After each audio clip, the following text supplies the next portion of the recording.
Oke, diteruskan lagi ya. Oke. Masih tentang listrik statis tentu saja. Dua buah muatan A dan B masing-masing 4 Ki dan minus Ki terpisah pada jarak L. Jika pada titik tertentu harga medan listrik yang dihasilkan kedua muatan adalah 0, maka lokasi titik tersebut terhadap muatan A adalah, ini misalnya muatan A positif, saya gambarkan seperti ini, muatan B negatif. Ingat, muatan positif akan menghasilkan medan listrik yang berarah menuju ke segala arah, meninggalkan muatan itu. Saya gambarkan pakai warna tertentu, misalnya ini saya gambarkan pakai warna ini. Ya, ini adalah medan listrik yang dihasilkan oleh muatan yang pertama atau muatan yang A. Cukup jelas, kelihatan nggak? Oh, kurang ya. Kali ini jelas warnanya? Ya, kelihatan ya. Oke. Ini adalah medan listrik oleh muatan A. Di kanannya ke kanan, kemudian di kirinya ke kiri ya. Selanjutnya saya akan gambarkan medan listrik yang dihasilkan oleh muatan yang B ya. Muatan negatif berarti akan ada medan listrik yang berarah dari segala arah menuju ke muatan itu. Di kanannya ke kiri, di kirinya ke kanan ya, menuju ke muatan itu ya. Nah, perhatikan bahwa di setiap daerah, di kiri, tengah, dan kanan ya, di kiri di antara kedua muatan, kemudian di kanan itu ada dua vektor medan listrik ya. Nah, yang diminta adalah medan listrik yang nilainya 0 ya. Kalau kita punya dua buah vektor, resultannya itu akan menjadi 0 hanya jika mereka itu sama besar dan berlawanan arah ya. Ingat, sama besar dan berlawanan arah. Jadi tidak mungkin yang daerah sini yang 0 ya. Tidak mungkin daerah sini yang 0 ya. Karena arahnya sama. Kalau diresultankan makin gede kan? Ya, berarti yang mungkin 0 adalah yang sebelah kiri sini atau sebelah kanan sana ya. Ingat, medan listrik yang dihasilkan oleh muatan listrik ya, itu adalah K dikali dengan Ki dibagi dengan kuadrat jarak ya.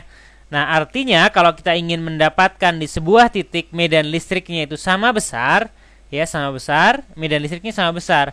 Artinya apa? Kalau Q-nya lebih besar, tentu R-nya juga harus lebih besar. Ngerti nggak maksudnya? Jadi kalau E-nya pengen sama, jadi kalau Q-nya lebih besar, tentu saja R-nya juga harus lebih besar. Artinya, kalau kalian mencari medan listrik yang sama dengan 0, tentu ya dia akan lebih jauh dari muatan yang besar. Tadi kan yang ini 4 Q, sedangkan yang di sini adalah Q negatif gitu ya. Artinya apa? Nanti kalau kalian ketemu soal seperti ini ya, berpikir mudah saja. Kesimpulannya apa? Kalau ada dua muatan seperti ini, kemudian dicari medan listrik yang sama dengan 0, pasti lebih dekat ke muatan yang kecil ya. Jadi lebih dekat ke muatan yang kecil, berarti lebih dekat dari B. Lebih dekat dari B artinya di sebelah sini, bukan di sebelah situ. Gitu ya.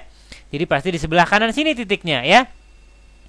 Nah, titik yang ini yang dimaksud adalah ada medan listrik ya, ada medan listrik ke arah kanan dari muatan A dan medan listrik ke kiri oleh muatan B ya.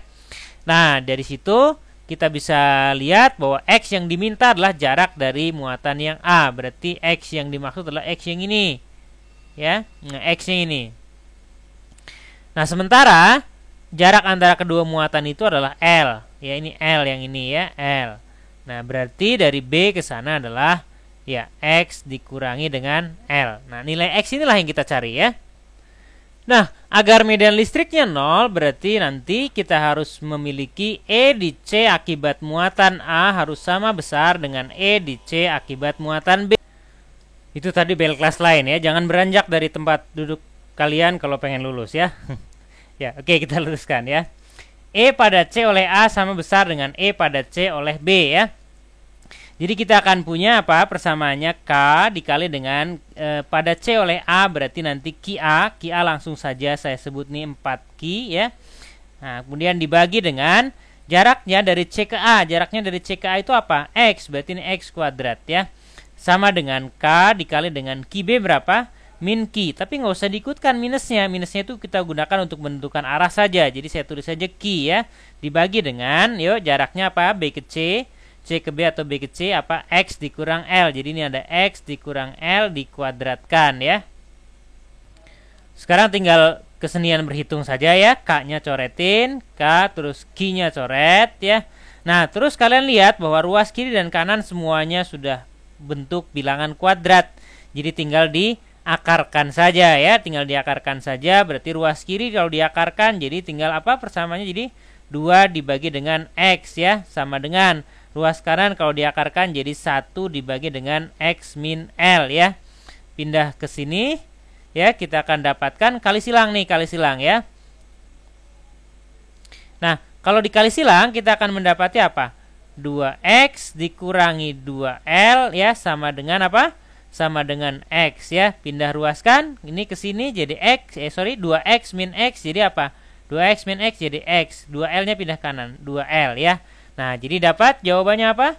Iya, X-nya sama dengan 2L ya. X-nya sama dengan 2L. Jadi jawabannya adalah yang A, betul sekali.